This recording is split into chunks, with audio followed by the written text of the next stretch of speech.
Monday man, he appears. I believe in scoops.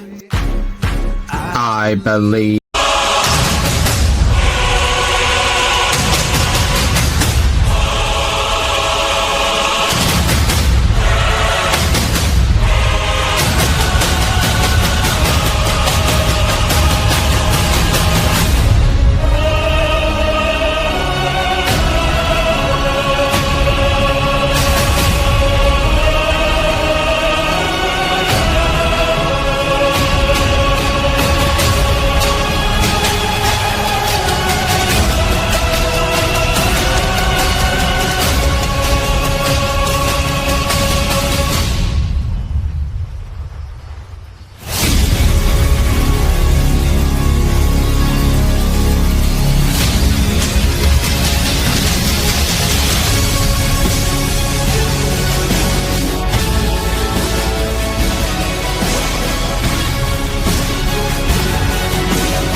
Acknowledge me, the one.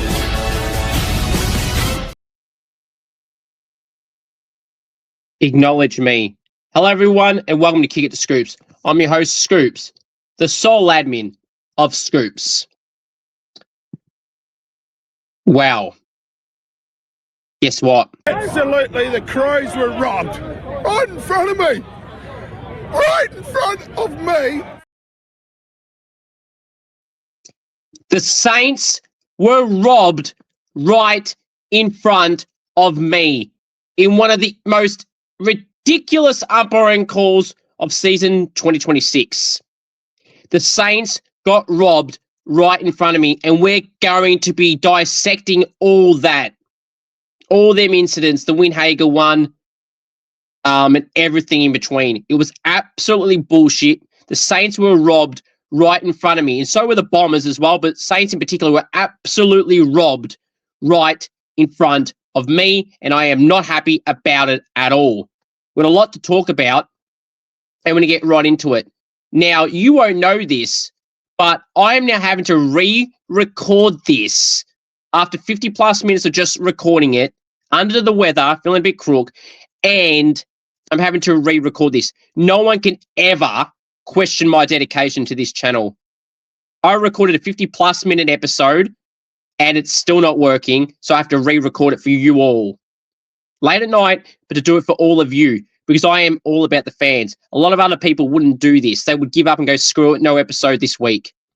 But I'm doing it because I'm committed to this channel. I'm committed to all the loyal fans and subscribers. So, and while being crooks. So do not ever question my dedication. There's no one more dedicated to their channel than me.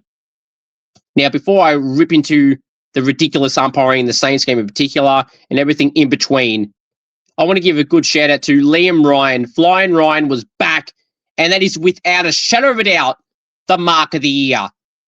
Anything before that people thought was a contender, well, they're all ruled out, as Liam Flying Ryan went flying with a mark of the year contender. Now, that is literally the winning mark of this year. If it doesn't, this continues to show how rigged the AFL is, and how they hate St Kilda.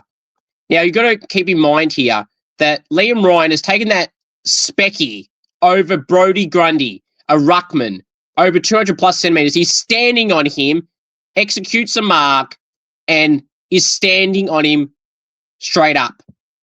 That is one of the greatest marks of recent memory. Liam Ryan, you're a star. I mean, Jeremy Howe may have been taking some great marks over time, but Liam Ryan has just taken the hanger of the last few years. That and maybe more. That is phenomenal. Well done, Liam Ryan. It was great to have him back. 5 goals. Oh, how sweet it is to have another great recruit for the Saints on show and starring like all the other recruits have throughout this season. Well done to Liam Ryan. But I'm going to dissect that Windhager bullshit from the AFL and the Saints being screwed over due to the umpiring. We essentially won this game. We were robbed, and everything in between. But Scoop Show's Bangers won. You're not going to want to miss. For a second time, in a way, you won't know, but I'm recording this for a second time. So, yep. Yes, so we're going to go through all that. Team of the week, Supercoach talk, review the rounds just gone and upcoming and everything in between all that. And we're going to start off with this. You want me on Cameo, head to cameo.com/CooperG. You want me to roast a friend, wish somebody happy birthday, anything at all, cameo.com/CooperG. And if you know any AFL, AFW players or any state league players and you want to see them on the channel in a Goal King challenge and or interview, please do send me a message and we'll try and get something sorted. Alrighty. Let's get into this again. But for the first time for you all, that world famous segment, Scoops, goes. Bang! Well, the Saints were robbed right in front of me. Now, in what would have been the best win of the season, high-scoring thriller, robbed by controversy from the umpires, inserting themselves in moments they didn't need to.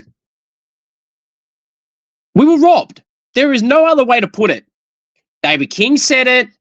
The whole commentary on Fox that day said we were screwed over. Jared Waitley proved that we were screwed over. I mean, there's so many incidents to show that we were screwed over. I mean, the centerpiece in this is the Windhager, not 15 meters. That was clearly 15 meters. We're going to get to that now, but just a second. We've got some more examples to show that we were screwed over throughout the game.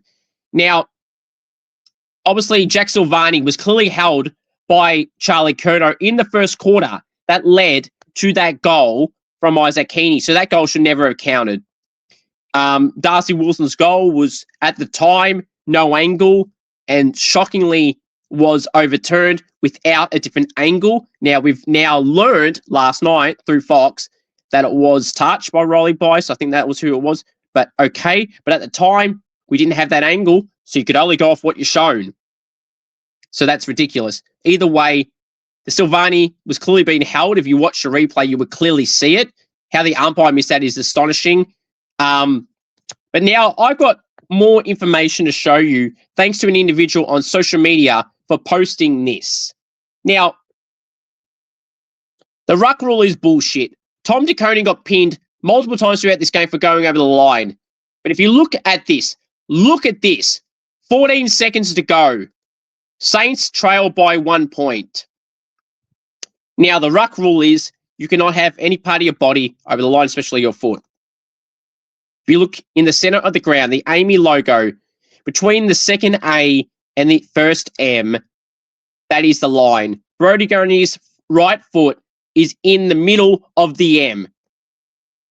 So that should be paid a free kick to Tom DeConey. So that gives us 14 seconds to go from coast to coast at a small ground in the SCG.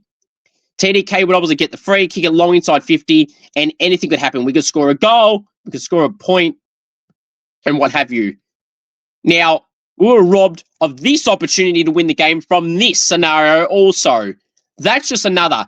Now, that ruck rule is bullshit, but the rule they shown throughout the game on Tom DeConey, they paid that. So why was that not paid here? Oh, wait.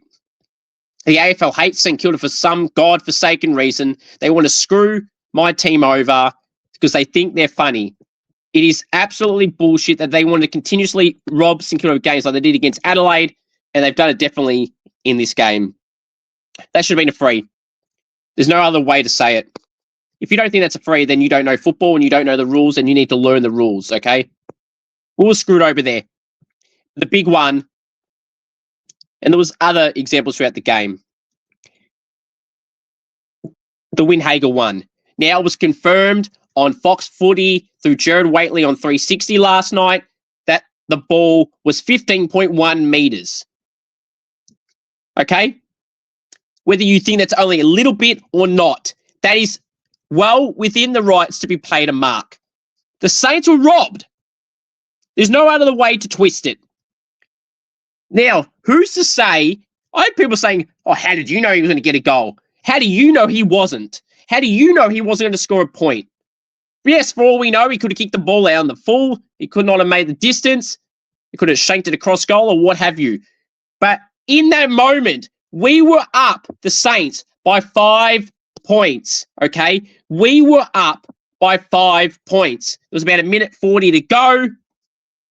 What people are failing to understand is that Windhager would have had to take his 30 seconds. He would have. Because we're up. It's the smart, strategic thing to do. Then by the time he kicked it, whatever outcome you think would have happened, all he had to do was score a point, and the Saints could not lose. He kicks that goal, we've won 100%. Kicks a point, we can't lose 100%. Would have been 6 points, and at worst, we would have drew if Sydney got that goal. Now, there was a clock incident as well, that there was like 20 seconds lost or something.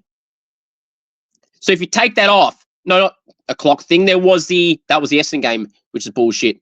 But Windhager would have taken 30 seconds off the clock. Let's say 30 to 40 seconds. Now, Josh Sarong got that goal with like 20-something seconds to go. So if Windhager takes that 30 to 40 seconds off the clock, that Josh Sarong thing does not happen. But even if you want to count that, Windhager, if he scored the goal, the game's over. We get a point, we can't lose. And even if he missed it, kicked it out on the full, shanked it, fell short, whatever it is, the Swans still have 30 seconds less to score a goal to be a chance to win or tie the game. So the Saints were clearly robbed. If you seriously are sitting there saying that we weren't robbed, you have zero, and I mean zero ball knowledge, and you're just a troll, and you're intentionally hating us on St Kilda just to be a hater. If your team was in that position, you absolutely be saying you'd be robbed, and you have a fair case to mount. There was no way to put it outside to say the Saints were robbed. Just like Collingwood were robbed 2 points against Hawthorn when Dylan Moore with the interchange infringement with Jack Gunston. Let's be real. The rules are the rules. I don't care how people say, oh, it was 4 weeks ago. It was found out 3 weeks later after it happened. Doesn't matter. The rules are the rules, whether you agree on the rules or not. The interchange infringement there with Gunston was taken, no matter how non-impactful it would have been to the result in terms of Gunston with 3 seconds to go. Why they make an interchange with that is baffling. The Pies were robbed 2 points. And now the Saints were screwed of 4 points. I demand this to be looked at and the result to be changed. Because St Kilda did not lose this game. We were robbed of this game. And until the AFL fix this, I would not accept this. And I know they won't change it, but I'm not going to accept this. We were robbed right in front of me. Bullshit. Harry Mackay. You can call this smart from Harry Mackay. Now, I'm not having to go at Harry Mackay. A lot of players would have done what he did. He admitted after the game he was never taking the shot. Patrick Cripps admitted about the clock thing when Lauren Wood interviewed him for Fox that it must have been a Carlton guy in the box. Clearly, the umpire has it out for Essendon and or doesn't know how to umpire. Because Ken Inkley, a former coach, said on the Fox Footy coverage, if a player is within the 50-metre arc, they are allowed to say they're having a shot, whether they are or not, they're allowed to. But Harry Mackay was at least 70 at best, if you want to make it closer, from goal. He was never, number one, getting the distance. Number two, never taking a shot. Number three, would never have kicked the goal, period, okay? He even admitted it. He was never having a shot.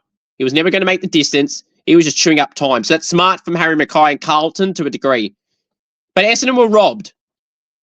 The umpire that paid that made the wrong call. And this robbed Essendon of an opportunity to win. There was time off the game there. The 42 seconds he wasted Essendon kicked a goal through Zach Reed. Zach Merritt kicked the ball into the 50 area. We couldn't see it in camera shot unless you're at the game. You can maybe help me and tell me where the ball landed. Zach Merritt kicked it out of camera shot. It was going to land roughly around the 50-metre arc, and they were screwed over. The Bombers were screwed over here. Harry Mackay was smart, but that is screwed up. The umpires take no accountability for being wrong. If a player plays shit, they get dropped. If a player plays shit, they get dropped. The umpires should be dropped. So the umpire in the Saints game that screwed us over with the Winhager bullshit, that was clearly 15 metres. The Harry Mackay umpire that screwed over Essendon should be dropped as well. It's ridiculous. Where's the accountability for the umpires making mistakes and costing teams games? Essendon could have scored. They're more potentially could have won. St Kilda would have won if the Winhager thing was paid 15 metres, which it was proven correct by Jared Waitley on Fox that it was 15.1 metres, which I don't care if you think it's just over or whatever, it's still over. So it should have been a mark to Winhager. We win the game. Essendon, if Harry Mackay wasn't giving that shot after that Zach Reed goal, guess what? Essendon have another 40 seconds to score when the ball's going inside their 50. Would they have definitely got a goal? No, who knows? We don't know. But they were robbed of an opportunity to win that game. We were robbed, period, St Kilda. Both teams, in particular St Kilda, were robbed right in front of me. It is an absolute disgrace, and the AFL should be ashamed of themselves. Andrew Dillon, remember everyone, he says the umpiring is the best it's ever been. Bullshit. It's the worst it's ever been. It's been terrible under your charge. Gillon McLachlan is the only relevant AFL CEO of my lifetime. Others have been shit. Andrew Dillon is terrible. If Andrew Dillon gave a shit about the fans, they don't give a shit. If the money is coming in for them, they don't give a shit about us. I don't know how many times we need to say this. Andrew Dillon needs to go. Michael Christian, the MRO guy, needs to go. Everyone in power that has been through this administration that is screwing everything up, they need to go. Point blank simple. I think that's the saying. Either way, they need to all go. Bring back Gillon McLachlan. Just remember, there is no football during COVID without Gillon McLachlan. And obviously, premiers at other states, but like WA, Mr. Cook.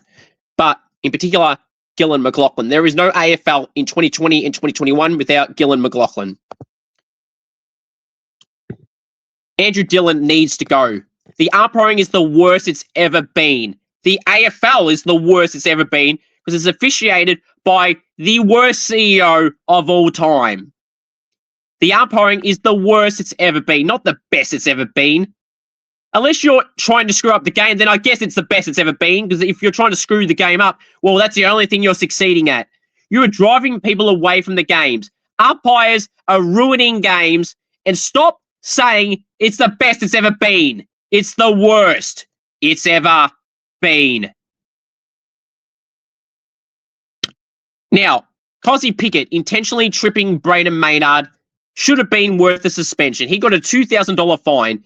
$2,000 to any AFL player, let alone a top name player of a club. $2,000 to them is nothing. Now, that was a dirty act from Kosi Pickett. He intentionally, the closer Maynard got, he stuck his leg out and tried to trip him and cause injury, further injury to Brayden Maynard. Now, I'm not going to listen to any Melbourne supporters because they don't like Brayden Maynard. But anyone with a brain should know that he intentionally, Pickett, tried to trip Maynard. That, the action itself is worth the suspension. But of course, big name players get protected. If you're not a big name player and you don't play for Geelong or Hawthorn or the Bulldogs or something like that, you'll get punished for it. But if you play for Hawthorn, Geelong, or the won his Brownlow in the year he did, because the AFL can't have things go against their script. Now, Billy Frampton got a 3-week suspension for an unfortunate incident with Brody Myercheck. Now, I want to stress enough. I want to wish Brody Myercheck all the best, and hopefully he's recovering well through the neck injury he's unfortunately suffered. But that action is not worth the suspension. I am sick and tired of the AFL waiting for an outcome-based suspension. You suspend the action, not the outcome.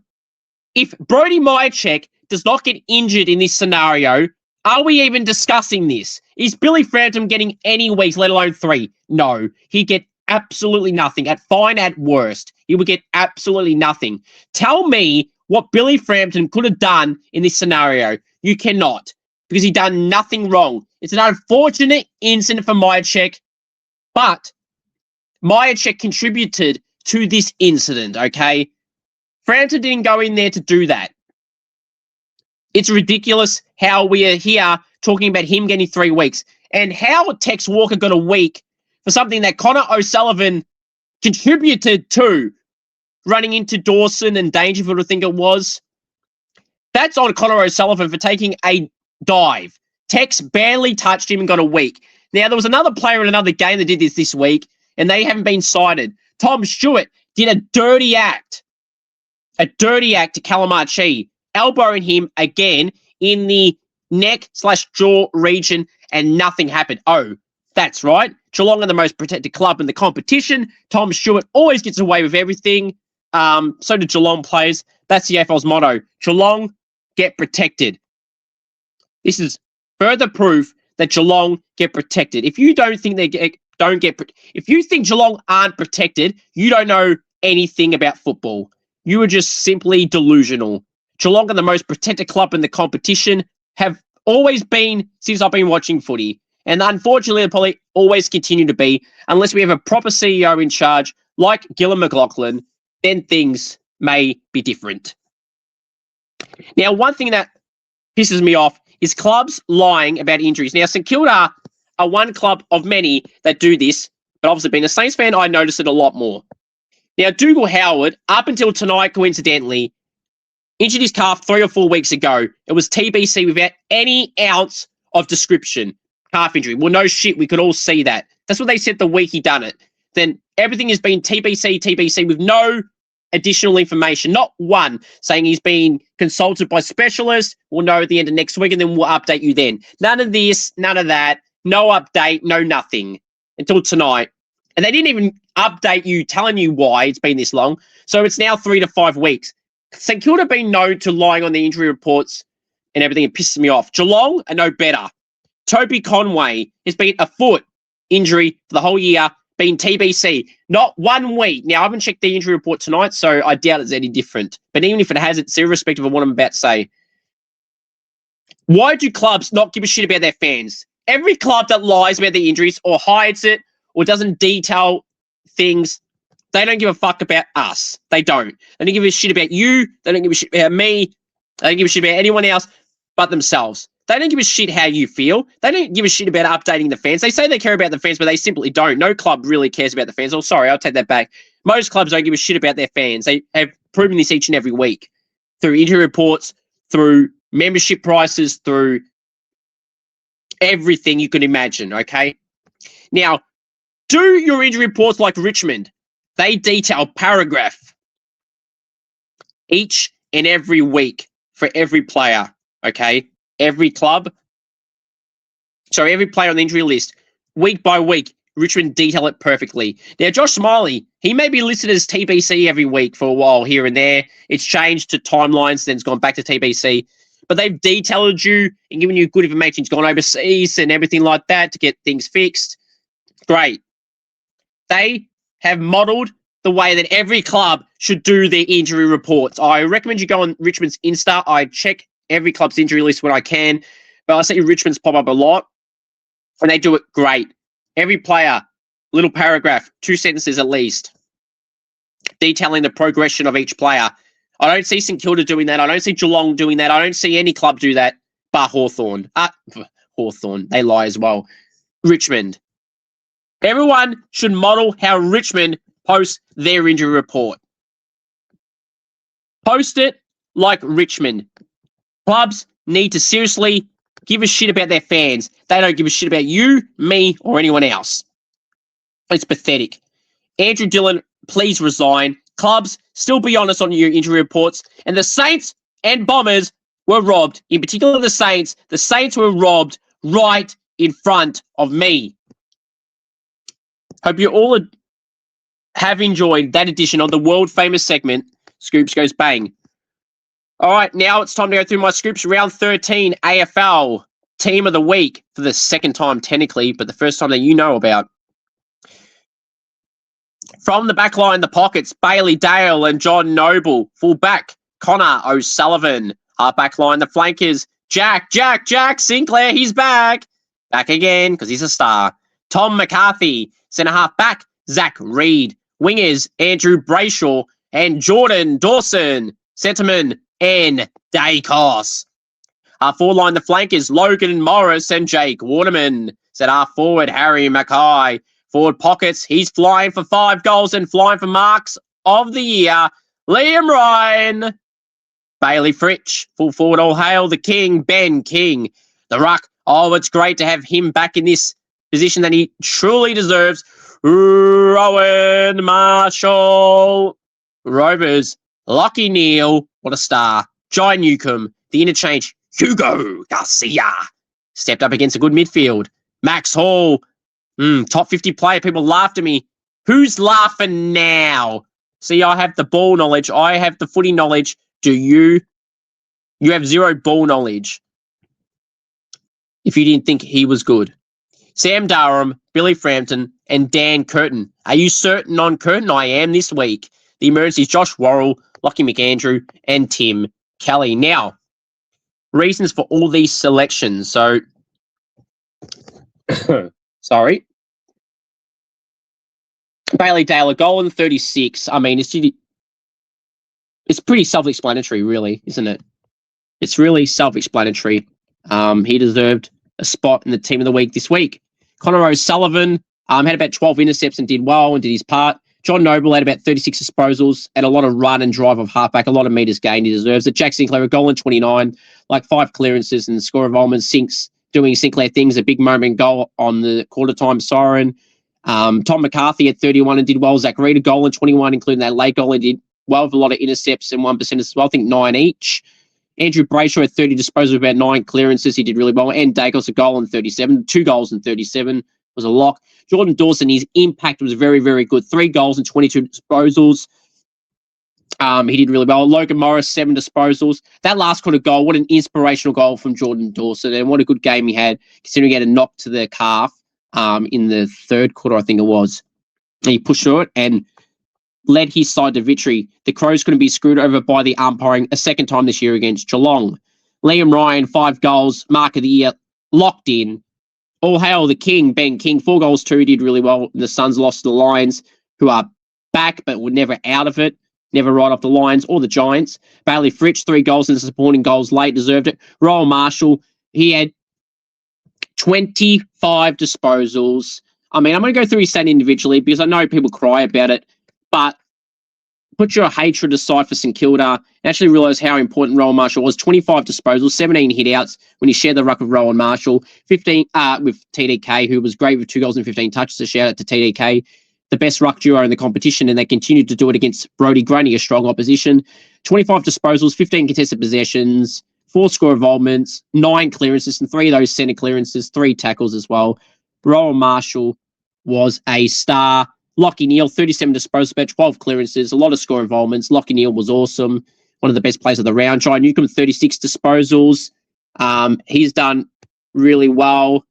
A lot of contested possessions and clearances for Jai Newcomb, setting up, unlike half his Hawthorn teammates who went into hibernation mode at halftime and couldn't talk the talk.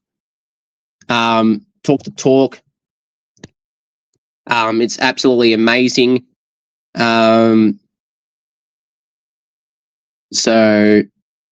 Hawthorn players like Watson opened their mouth, couldn't do shit. Hugo Garcia was great. He had a goal, 29 disposals. Sorry, not a goal, 29 disposals, 13 contested possessions, 7 score involvements, a goal assist, and 9 clearances, and 3 of those centre clearances. Max Hall, a goal, 27 disposals, 5 tackles, 5 marks, 74% disposal efficiency, 12 contested possessions, 9 score involvements, a goal assist, 4 clearances, 5 tackles, 5 inside 50s, 3 1%ers. Max Hall's the star and solidified, showing why he's in my top 50 players before the season. People laughed at me. Well, who's laughing now when he's been talking about the most improved player all year? And I told you that before the season started, and you all laughed at me. Well, who's been sent back to reality? And I have football knowledge and you do not. It's particularly the people that laugh at me that don't know anything and just twist their narrative because they can't do shit and they're just jealous and they're going to talk about me every week because I'm living rent-free in their head, so they have to keep talking about me. Sam Durham was really good, a goal and 30 disposals. Billy Frampton had about 17 disposals and about 11 1%ers and intercept possessions. He did really well. And Dan Curtin was great. He just beat Josh Roll. Dan Curtin had a good game against Geelong. He had 26 disposals, 14 contested possessions at 69% disposal efficiency, 7 intercepts, 4 score involvements, a goal assist, and 5 1%ers. Dan Curtin was the next defender chosen.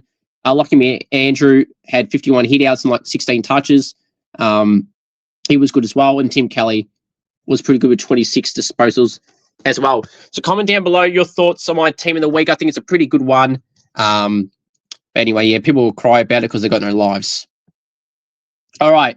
So now let's go through my Supercoach talk. I scored 1,895. I've gone up 2% in the rankings to my top 19%. So look, considering it's top 18, I had Lockie Whitfield out, Sam Cumming out, and Patrick Retschko. I'm pretty happy with that. Some underperforming premiums, which I'll get to now. Now, my trades this week, I did 3. Bailey McDonald was in, Naz was in, and Matt Rowell. I took out Jack Carroll as he was somehow dropped, which is ridiculous. I took out 2 other players. I don't know who they were. But,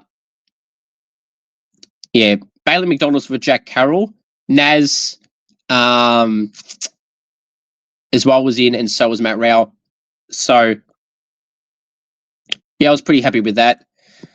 But, yeah, so Jack Sinclair got 111. Really happy with that. Naz, 101. I'll take that, but he should have got 125.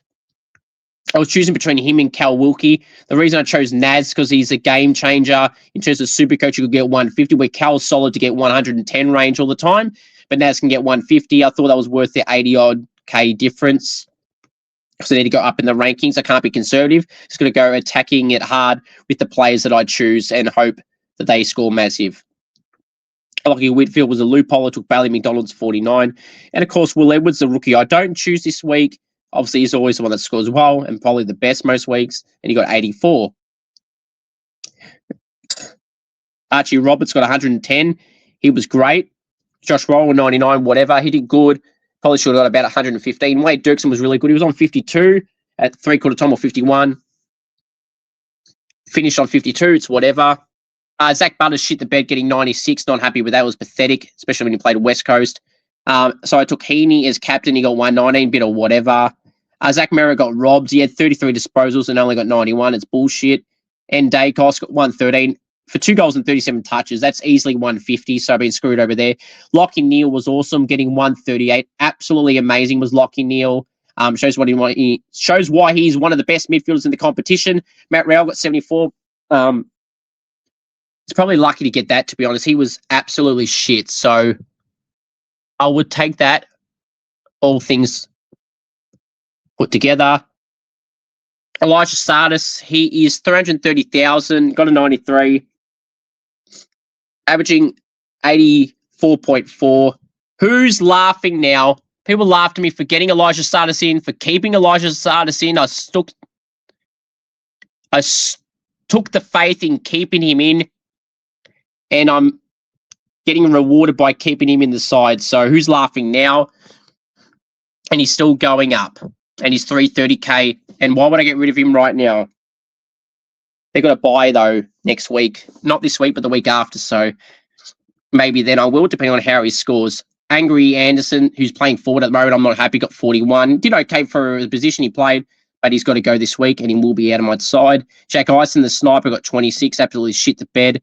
As I said, Rechko and Sam Cumming did not play. Bailey McDonald getting 49 is a bit of whatever in the back line.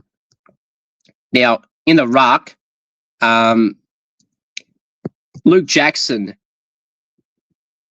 he did great, 128. Brodie Grundy was shit. He got 90. Lockie McAndrew, of course, every time I bench him, he got 105. He always does well. I've only had him on the field one game this year. I didn't want the flex. I wanted the flexibility of the forward mids, the defenders through the flex, not just stuck with rucks there. So I'm happy with him getting good score on the bench because I'm laughing because he's at 424. I'll use him this week for Jackson, then potentially trade him in 2 weeks' time or next week.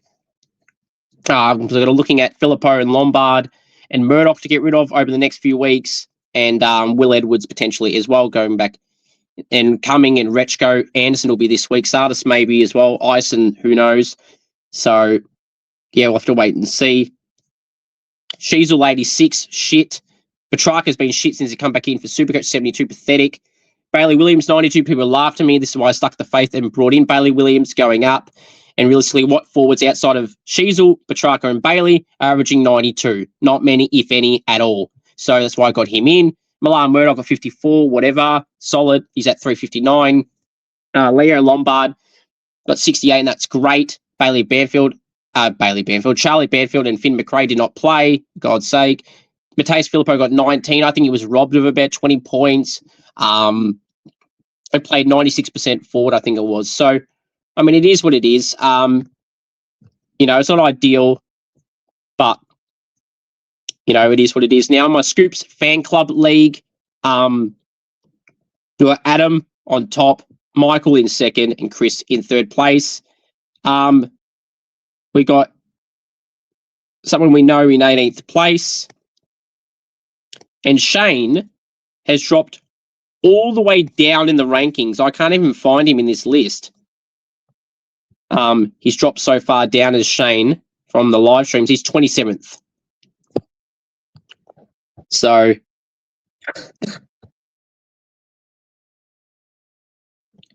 there you have it.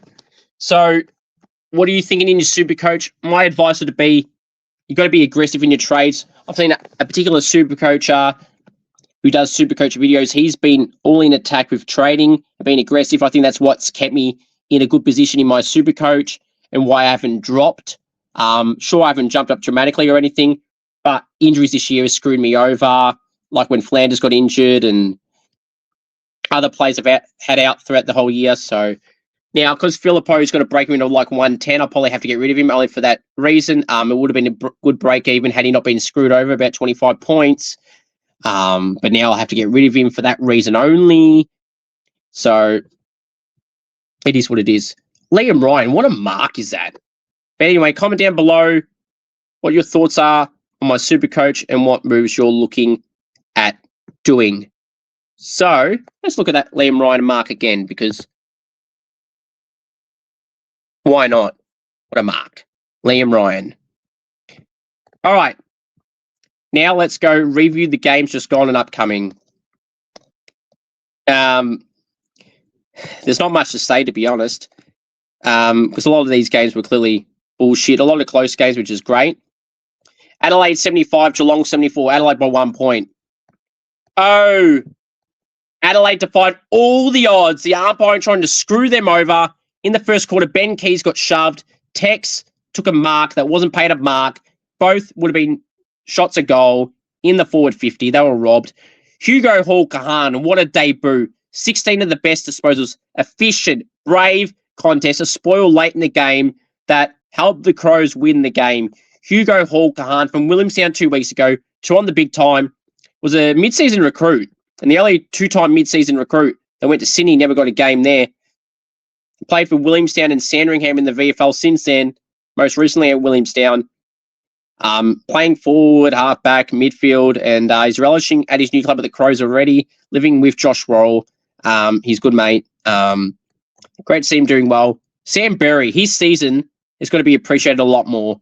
Underrated season, averaging over 20-plus disposal, a contested beast, a clearance machine. And with the Crows having some players go out of the club recently and Rankin being injured a lot, Sam Berry has absolutely stepped up, and so has the skipper Jordan Dawson through so much that he's been through. What a leader. His game was phenomenal. 3 goals, 22 disposals. The impact he's shown in the game, that last quarter goal from 50 on the right flank was just inspirational. And he set up that win with Hugo Hall-Kahan, Josh Worrell, Dan Curtin, and Sam Berry. In particular, for Geelong, Connor O'Sullivan was their best player. Tom Stewart will miss this week through concussion, which is not good, but he should have been suspended anyway for that dirty act on Calamachi, where he got him around the neck, chin region. But of course, Geelong are the most protected club in the competition, so that's why nothing happened to him. But the Crows almost got robbed due to the umpiring again for a 4th time this year. And would have been the 2nd time against Geelong, but they defied all the odds. Bulldogs, Geelong, and Freo games have been screwed due to the umpiring. A lot of pathetic calls that have stuffed them over, but then they got handed the game against St Kilda from that Sam Flanders call. But they've been screwed over nonetheless, and they deserve to win, so well on to the Crows. Hawthorn 71, Western Bulldogs 77, Bulldogs by 6 points. Hawthorn, Mr. Watson, run your mouth at halftime on the Fox coverage, buddy. Ran your mouth. You talked the talk, but you couldn't walk the walk. You were very disrespectful to Michael Selwood. You basically said, oh, let's see if you can back it up. Oh, were you talking about yourself? Because you couldn't back shit up. Michael Selwood backed it up. Well, you couldn't back up shit. Did you go home at halftime, did you? Because I couldn't see you on the ground. All the first half, all I saw you do was being bragging and arrogant as fuck. And you, Sicily and Ginnivan, just fighting players on the boundary line, running your mouth. And all 3 of you, well, the other 2 was shit all game, and you couldn't get a kick in the second half.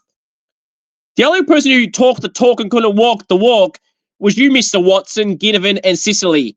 But considering Watson, you ran your mouth on TV at halftime, now I won't credit Bulldogs because I don't have to, but I'll credit Michael Selwood for the effort he put in. You opened your mouth. Hawthorn are an arrogant football club. Their social media presence just proves that, with Watson and Ginnivan and Sicily and all these players that think they're cool and running their mouth and everything like that. I mean, you're not cool. I mean, Sam Mitchell is a hypocrite. He wants to poach players that are in contract and try and create controversy at the Bombers with Zach Merritt and all this fighting there. Damien Hardwick is no better, crying that people are going after Bailey Humphrey. Yet, and Sam Flanders last year, while they were in contract, yet Gold Coast poached Dan Rioli out of Richmond, who was contracted. They poached other players from other clubs that are contracted, so they're all hypocrites. Sam Mitchell doesn't like them when clubs are talking about their contracted players, yet they're happy to do it to others. Sam Mitchell's an arrogant coach. He was a dirty player. So they got what they deserved, the Hawks. An arrogant football club got arrogant players like Watson, Ginnivan, and Sicily, and they got exactly what they deserved. Ginnivan had one of the worst 26 disposal games this year. He was absolutely shit. Absolutely shit. Michael Selwood and Bailey Dale were the Bulldogs' better players. Well, mainly Bailey Dale. But, yeah, there you go. Hawthorn, John Newcomb. Now, he was a leader who stepped up. Mitch Lewis played through injury. But John Newcomb, that's a leader. 36 disposals, a lot of contested possessions and clearances. That's why he's the captain. That's why Watson, Ginnivan, and Sicily won't amount to anything of relevance. How Sicily was captain was beyond me. North Melbourne, 31. Fremantle, 155. In Bunbury. Freo by 124 points. Oh, Bunbury. Oh, well, that must mean it's a Freo home game, right? No, it was North. Oh, another team selling games for points, for money. I thought the 4 points is more valuable. North Melbourne, again, another interstate game where they got spanked. The Crows in Adelaide, now Freo in Bunbury. Selling a home game to another state is pathetic. I didn't like when St Kilda did it. And North Melbourne aren't in debt. Should worry about wanting to play finals, not your pockets. But seriously, it's pathetic. Again, Clarko, pressure has to be on him if it isn't already. You want to pump him up for when they win? Great. But then you're going to mention him when they lose like this. Selection is interesting at times. Larky's not in the greatest of form lately. Started the year really well. Cooper Trembath started the year really well and has dropped off a little bit since he got that contract extension. But Young, Hayden Young, Luke Ryan, Brayshaw and co were really good. Freo aren't the real deal. Yes, I know they had a great win, but their luck's going to run out eventually. Premierships aren't won in April, May, or June. Okay, they're won in September. Something that Fremantle know nothing about, as they've never won an AFL premiership. Ouch. But they're having a great season. Yes, a lot of clubs would love to be in Freo's position, but the fact of the matter is they've never won a premiership, and they've never amounted to anything in final series. The thing in finals they're most known for, which I love, by the way, was them eliminating Geelong through Stephen Hill, the brother of Bradley Hill, who's having a great year, Brad. That's all Freo will be known for, winning that game against Geelong in Geelong at Shaver Stadium, which was great. But well done to Freo, what a great win, and North Melbourne back to reality for them. Gold Coast 75, Brisbane 106, the Lions were 31 points. Never write off the Lions. David King and others wrote them off, said they're not going to go and win the premiership and go back to back to back. Talking not top six, be lucky to make wildcard. People that said that, you look like idiots. The Lions are back. Well, they were never gone in my eyes. They were always there. They'll always have favourite for the flag with Sydney. The Lions mean business. Gold Coast are a good side, and they just convincingly beat them. Gold Coast has had some opportunities in the third quarter and last quarter to be in it, but they weren't good enough. Badlong giving away cheap free kicks. Brody Hewland and Noah Ransom were some of the Suns' better players with Ben King. Matt Rowell wasn't good at all. But Lachie Neale was superb, amazing, one of the best players in the competition, a two-time Brownlow medalist for a reason. He earned his Brownlow medals, unlike Paddy Cripps. Players in that position never get suspended like Cripps. That's why he won that Brownlow that was clearly rigged. Port Adelaide 77 to West Coast 71. Port Adelaide by 6 points. Lucky to get the win. Jake Waterman had a mark that they didn't pay, or someone had a mark for the Eagles in the last quarter they didn't pay. It's bullshit. Port Adelaide weren't that good. They got lucky. I thought Tim Kelly was really good. Joe Shanahan had some moments late, but it wasn't his day, but he's had a good year. Ruben Jimby had 12 intercept possessions. He's out for the bulk of this year. He was one of the best players on the ground, despite only playing a half. Yeah, like 12 disposals, 10 intercepts. He was destroying his opponent, which was Georgiades, who hasn't had a good last few weeks either, Georgiades. He's had a great season, but not been good lately. And Port fans don't like his goal kicking. But, hey, I'd rather have him than some of the spuds running around at Port Adelaide. There's only two good players at Port Adelaide playing at the moment. That's Georgiades and Butters. The rest are pretty much mediocre. So, simple as. Now, I guess I'm going to have to get to this game. St Kilda and Sydney. Sydney 104 robbed St Kilda 102. Sydney robbed St Kilda by 2 points. I went at arm's length earlier about that, so I'm not going to repeat all that. But Liam Ryan, 5 goals. How great it was to have him back. Roel Marshall, 25 disposals, 15 contested, 9 clearances, everything like that. 5 scoring moments. He was awesome. Hugo Garcia was great. Max Hall was great. I outlined that before. People were laughing at me for having Max Hall in my top 50 players heading into this year. Well, who's laughing now?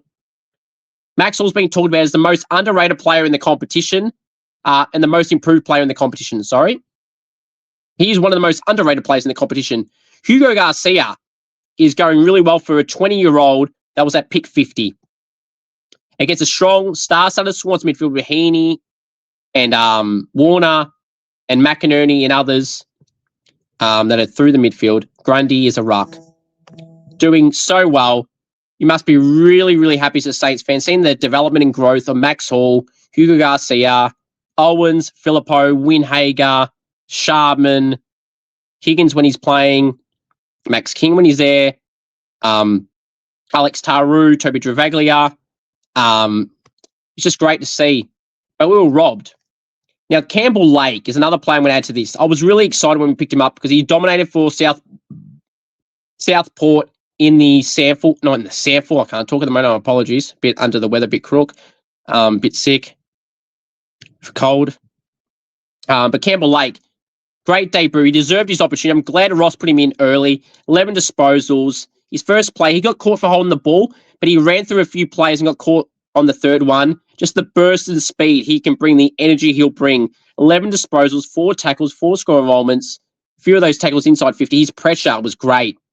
Great to see. Campbell Lake, really proud of him. Deserved that opportunity. I'm glad Ross and St Kilda picked him and then selected him in this game. And against the best, I thought he absolutely lived up to being AFL standard already. So well done, Campbell Lake. For the Swans, well, Heaney and Warner were their better players, but we were robbed. So give us the 4 points back, Gill. Not Gill, because he would have. He wouldn't have had us in this position. Andrew Dillon, give us the 4 points back. And maybe, just maybe, I might give you a bit of credit, but you don't deserve it. So the Saints were robbed by 2 points. 4 points, sorry. We were robbed by 4 points.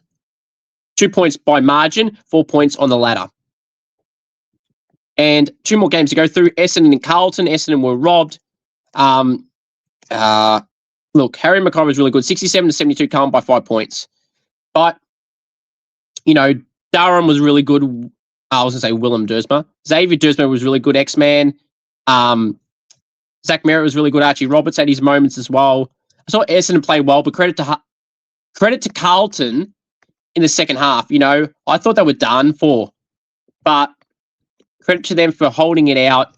Got the W. I mean, that's the most important thing at the end of the day. Harry McCoy was really good. Ben Ainsworth had his moments. George Hill was pretty solid as well. But, gee, Carlton, very lucky. And you ain't playing finals. You ain't making the wild card. You're a banter club still. Beat someone of relevance and then come talk to me. And Bulldogs don't count. And neither do Geelong. Apparently, they're your bogey team. That's Geelong fans' excuses for losing that, which is piss poor excuse. Just own up that you're shit, Geelong. And the King's birthday game, Collingwood 75, Melbourne 83, Melbourne by 8 points. Rowan Steele took a clear mark in the last 5 minutes and they were absolutely robbed right in front of me. Absolute bullshit. And Dagos was great. Maynard has a shoulder injury. Hopefully he's back soon. We wish him all the best in his recovery, just like Brody Myercheck with his neck injury. You know, it was pathetic to see how many players got screwed over in this game for Collingwood. Jordan De Goey, I understand Mr. Goal late. Pickett missed some as well. But Rowan still clearly marked that. Collingwood have been screwed over once before. They are owed 2 more points back in that draw against Hawthorn. Hawthorn should be deducted 2 points. Collingwood should get it back because of that draw, so that infringement of Jack Gunston.